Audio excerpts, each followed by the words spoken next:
नित्य स्वामी दर्शन 3 ऑक्टोबर. श्री गणेशाय नमः. श्री गुरुदेव दत्त. माणसांमधील प्रेम हे नेहमी नित्य सहवासानेच वाढते.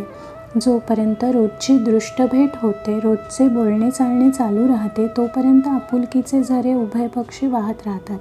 परंतु माणूस एकदा का कायम स्वरूपात दूर झाला की प्रेमाला आहोटी लागते. हा सार्वत्रिक अनुभव आहे. हे केवळ माणसापुरते मर्यादित नसून वस्तू आणि वस्तूंशी सुद्धा निगडीत असते. ह्याचा अर्थ असा की माणसाचे प्रेम हे सहवासोत्तर वाढते आणि जसा जसा सहवास कमी होत जाईल तसे तसे प्रेम आटत जाते. ह्याचा अर्थ असा की माणूस हा सगुण पूजेत रमतो. निर्गुणाची पूजा त्याला प्रयत्नपूर्वक सुद्धा जमत नाही. ह्याला सुंदर अपवाद म्हणजे स्वामी समर्थांचे नाम. तुम्ही एकदा का स्वामी स्मरणात दंग झालात की निर्गुण निराकारातले स्वामी आपल्या सर्व परमभक्तांसाठी सगुणात प्रकट होतात. त्यासाठी नामात फक्त प्रेम हवे. नामाने आपली जिव्हा सतत ओली व्हायला हवी. स्वामींचे सतत नाम घेतले की स्वामी आपल्या निकट येतात. हा प्रत्येक नामधारकाचा प्रत्यक्ष अनुभव आहे. स्वामींच्या नामातून मिळणारा सहवास शाश्वत आहे, हे कधी विसरू नका. त्यासाठी एकच करा, स्वतःशी एक निर्णय घ्या की स्वामींचे नाम घेणे हा माझा भक्तिधर्म आहे. स्वामींचे नाम घेणे हे माझे आद्य कर्तव्य आहे.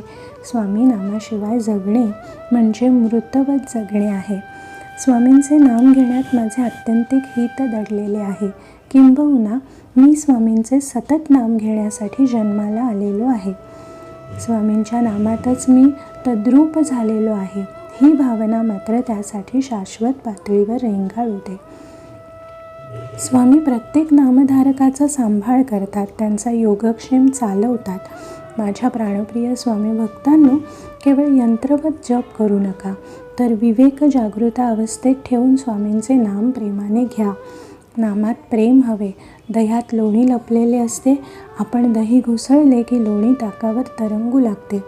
त्याप्रमाणे नामातच स्वामी दडलेले असतात. आपण नाम घेतले की लोण्यासारखे स्वामी आपल्या भक्ती आयुष्यात तरंगून वर येतात.